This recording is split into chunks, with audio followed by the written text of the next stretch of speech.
Our Towns, Our City Institute welcomes you to this presentation regarding Fire Services of Greater Sudbury. My name is Tom Price. I'm one of the members of Our Towns, Our City, and we are severely concerned about those fire services.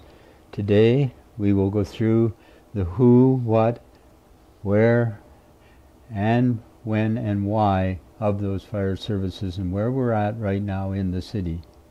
The who, of course, is the Council of the City of Greater Sudbury.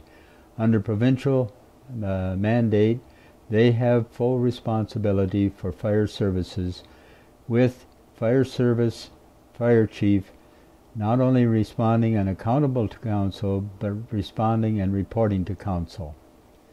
And also the full-time and part-time responders under that fire chief. That has not been happening in recent years. The what? The status of our fire services has gone through 20 years, more than 20 years of neglect of facilities and workplaces, with full council knowledge. They now have plans for fewer stations more distant from needs, massive increases in capital and operating costs, and increases in insurance rates to those people no longer covered, if those people can even get insurance. Where? In all aspects of the greater city. When? We'd like to see something positive happening between 2023 and 2033 or sooner, as the need is essential and it has become urgent. Why? Well, to provide and ensure the fire services that we contract for with the city when we pay our fire taxes. And that's to provide safety and protection for all residents, all visitors of all ages and of all financial means. So what am I talking about? Well, in the recent years, starting in 2014, we've had 4 independent reports on fire services, including an optimization report in 2017, where the Auditor General provided a risk assessment. Today, we're going to talk mainly about the Operational Research and Health Report of 2022 by a British firm called ORH. And we are now into a costing study of that report. Why? Because that report didn't cost out what they were talking about, even though we paid close to $200,000 for that report. All of these reports have focused on locations and response times. The only attention to community safety was the Auditor General's report in the 2017 optimization report. So what were they missing in community safety? Workplace toxicity for first responders, and you'll see more on that later. Water rescues in a city of 300 lakes and 5 rivers. Jaws of life for 150 kilometers of provincial high-speed highways. 3-kilometer-long train delays. That means the trains are 3 kilometers long, often taking up to 20 minutes or 25 minutes on level crossings through the city. Hazmat response. We have 2 transcontinental trains going through the city, and they always have some hazmat material in those trains. We also have significant truck routes back and forth through the city that handle hazmat material. 24-hour shifts for fire first responders. That endangers not only the responders, it endangers the public, and it endangers the recipients of the fire service. Removal of 10 response stations from 3,600 square kilometers of area. We would become the second highest area per fire station in the province of Ontario, second only to Timmins, who has that high an area, but most of it is forest. And we haven't been informing of the public on the higher risk construction materials and home furnishings. So where are we at now? Well, that British report that I just spoke of has a resolution now in council, passed in council, to do community engagement to commence in the end of February and complete by the end of June. It has not commenced yet. The second resolution that came out of the same meeting, not even 15 minutes later, was for fire services, or the city, to do a study of 3 alternatives towards fire services. Status quo, continue what we've been doing, improve the current model to satisfy legislated requirements and sustainability, and to change the conditions to those of the model presented by 2 fire services on February the 2nd from ORH in England. And as part of this analysis, they're going to now establish the operational and capital cost financial implications of that study. However, while they're doing that, they're going to go ahead with community engagement. Well, you've got to wonder what you're going to be hearing in that community engagement if they haven't done the studies.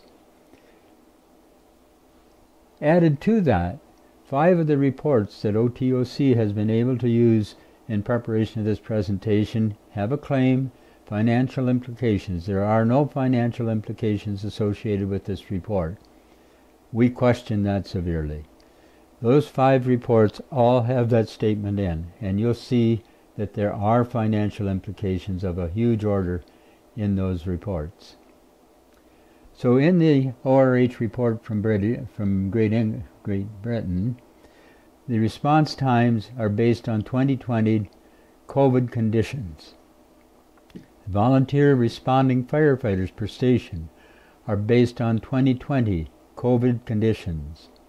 Response times for EMS ambulances were used as an alternative to not having any fire response times. What's not in the ORH report? Well, there's no analysis of the existing model if it were properly staffed and equipped. Distances from stations, response times for fire apparatus, and you can read all of these at your leisure, but there's a lot of stuff missing from that British report. And not their fault, they weren't contracted to provide it. So what else is in their report? Well, they've got more caveats in there, or more disclaimers, than you can shake a stick at. The first one says that the Greater Sydney Fire Services, or Greater Sudbury Fire Services, provided them data from January 1st, 2016 to December 31st, 2020. Well, that was on a period when we didn't have sufficient volunteers, and the apparatus was taken away from the volunteers. A lot of it went back to the career stations. How is that data even relevant to the discussion of a new model? And it isn't. The second one, AVL, which is automatic vehicle location data, was not available for fire responses, and I mentioned this a little earlier. They used it as a proxy from ambulance services. GSPS here is not police service, it's Greater Sudbury Paramedic Services. The third one, Greater Sudbury Fire Services provided ORH with annual summaries for the average number of volunteer firefighters, a period from 2016 to 2020 when we know we were understaffed by well over 100 volunteers. Why was that used to compare? The next one, you can read through the entire thing there, but it was deemed, because the numbers had started to come up a bit for volunteers, it was deemed to use the 2020 averages in the data presentation and modeling. So as you see stuff going forward, you will know that the modeling that was done was based on 2020 averages. And the interesting one was on page 9. There are no formal reporting standards for crew response in Greater Sudbury Fire Services. No wonder none of the principals of that company would sign off their names to the report. So what and where does the report indicate? Well, the report indicated that we would end up with 13 stations, and through looking at the response times they calculated and looking at other things that have been going on in the city, it's obvious that the intention is to have those 13 stations as composite stations. The initial cost on that is well over $100 million. 22 career and 14 volunteer fires per station increases the career cost by more than $24 million per year. Decreases for very small savings the number of volunteers by 70 down to 182, and prior to 2016 the standard was 350 volunteers. However, that'll save $750,000 per year. So the increase in responders will be 80 up to 416, with the major portion of those as career and a major cost associated. As you can see from the table, they want to remove 17 active fire stations from active. They want to build 7 new, and they want to renovate 6. The assumption that we've had to make at OTOCI is that the 7 new and the 6 renovations will be to composite standards. So how do you assess the construction cost of these facilities, the $100 million I talked about?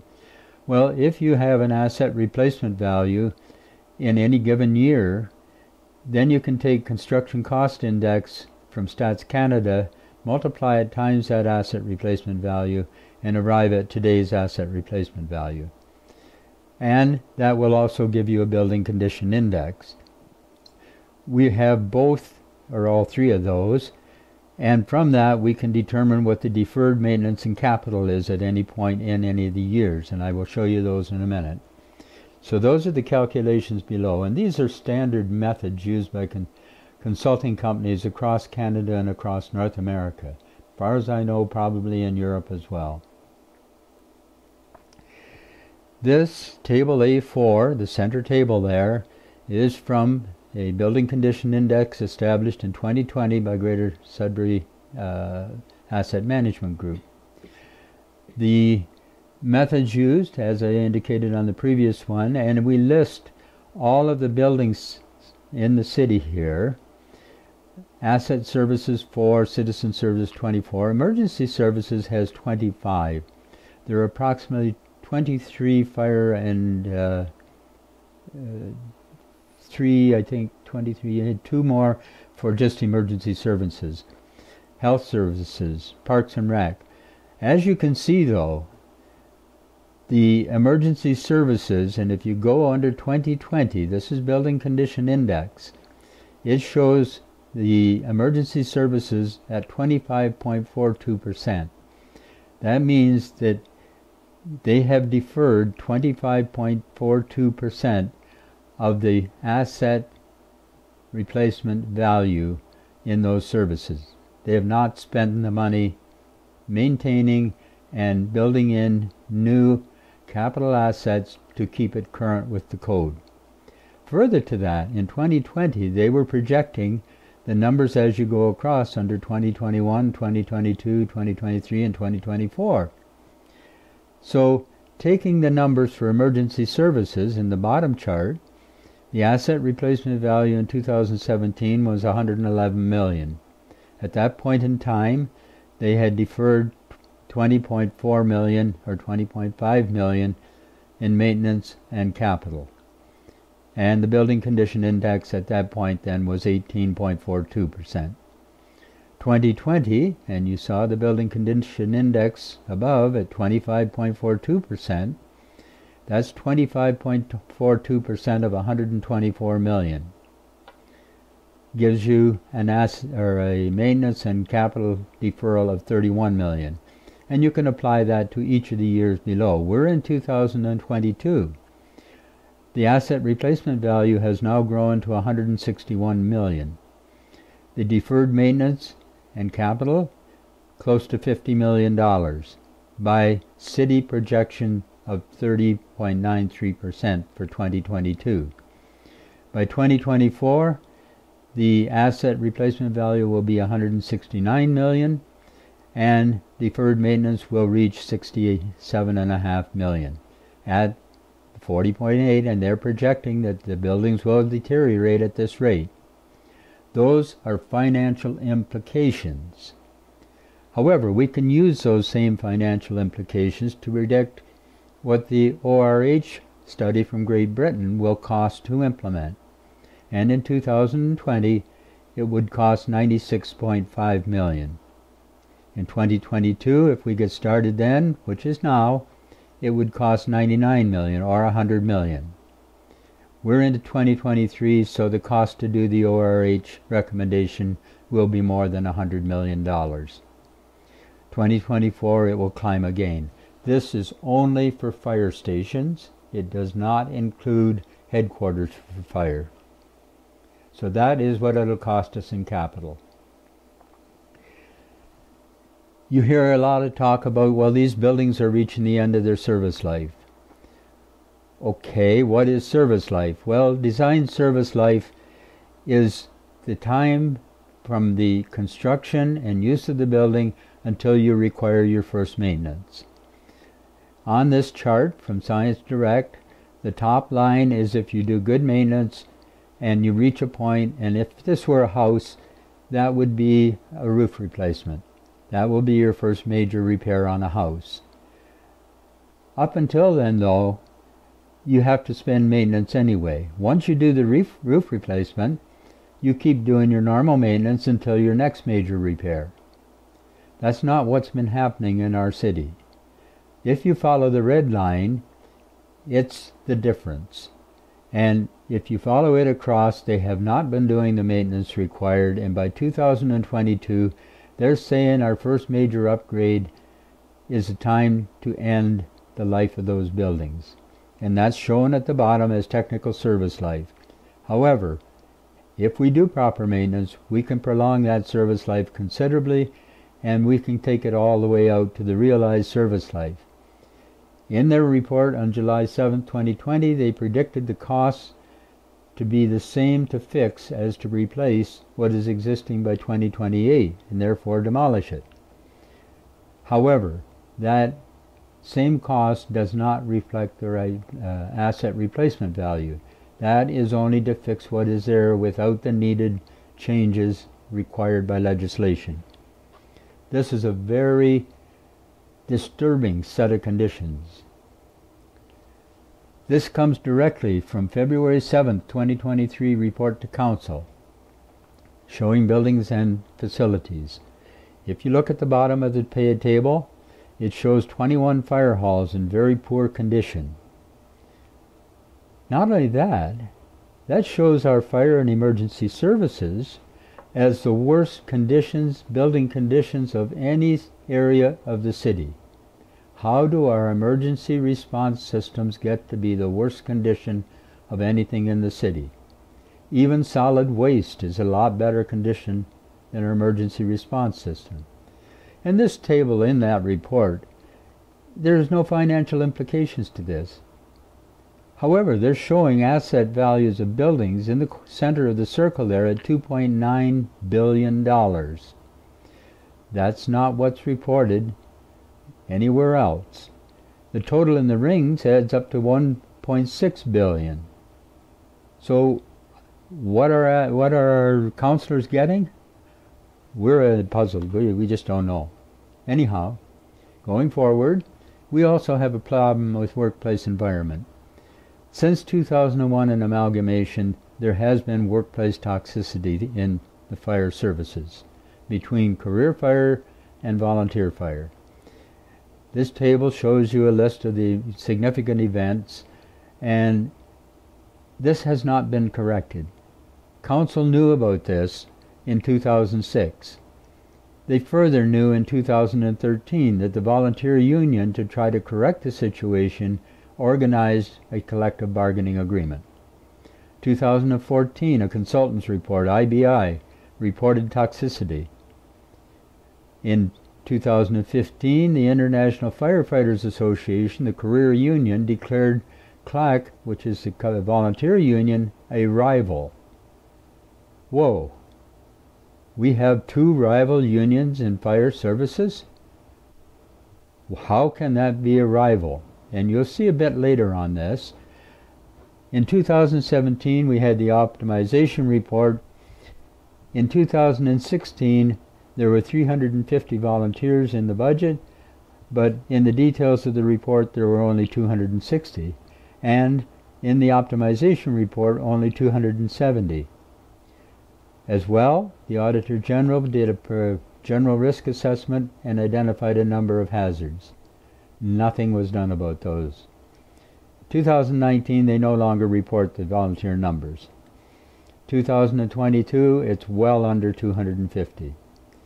Since 2001, councils have tolerated and refused to deal with the toxicity, and tolerance is endorsement.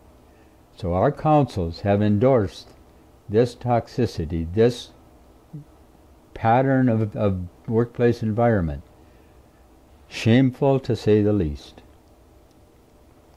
2019 operating expenses. There's no financial implications to any of these reports. However, if you take a look at this report, the first thing it says is it's not based on individual stations, since the city offers consistent service level standards for the community. We question that. If you take a look at the administration costs in that report, the administration of career and composite is 20% of the staffing costs. However, for volunteers, this is by station, it is double the staffing cost. How can you possibly have twice the administration costs for part-time employees as you have for permanent employees? Training costs. Well, we're prepared to spend $90,000 per year per station on career firefighters, but only about $40,000 per station for volunteers. Staffing costs. The staffing costs in 2019 were more than $3 million. In the volunteer station, it was less than $150. Firefighter expenses. This is bunker gear and fire protective equipment plus other expenses. They were spending $35,000 per firefighter or per station on firefighter protection equipment, but in volunteers they were only spending $4,300. Did they not care about the volunteer firefighters, if they were protected or not? Like, what's going on here? And in the career and composite stations, they had 22 career, volunteer 15. 13 composite stations will increase those operating costs taxation by more than $50 million per year. But again, the statement on the presentation to council was no financial implications. So what do we know about response times? Because that seems to be a big issue. Everybody involved with fire talks about response times. Well, this is the National Fire Protection Association response time in their standard 1720. That is the most recent one that OTOCI could find, and it was published in 2012. The minimum staff in urban areas, 15. Response time, less than 9 minutes for 90% of the responses. Suburban areas, minimum of 10 responding. Response time, 10 minutes. Rural areas, 6 responders, 14 minutes. And those now are 80%. Remote areas gets even longer. So what are we getting from the British study? Well, as I mentioned, their response times were based on 2016 to 2020, and it was therefore appropriate to use 2020 averages, not to compare to fully staffed and fully equipped volunteer stations, but to use the situation from 2020. Even at that, the numbers in Appendix C5B of that report indicate a 10-second improvement in overall response. Over on the right-hand side, the overall response would be 10 seconds. We would invest $100 million in capital, $50 million in operating costs to get 10 seconds. So what do we mean by response time? And what do we mean by hazards? Well, in 2012, and a little bit before that, the Underwriters Laboratories built 2 full-scale homes. One under modern conditions, modern building materials, modern furnishings, and one based on 1960s, 1970s building materials and furnishings. The bottom one is the 1960s, the top one is the modern one. The red is the longest time to flashover, which is a total engulfment of the building in flames. As you can see, in 1960s, it took 30 minutes. Today, it's 5 minutes or less. The time to collapse of unprotected floors in the building was 35 minutes.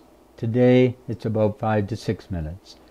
If a responder enters a home today, one of the modern homes, after 5 minutes or 10 minutes, he's at risk of falling through the floor into the basement or into the lower floor if it's a two-story building.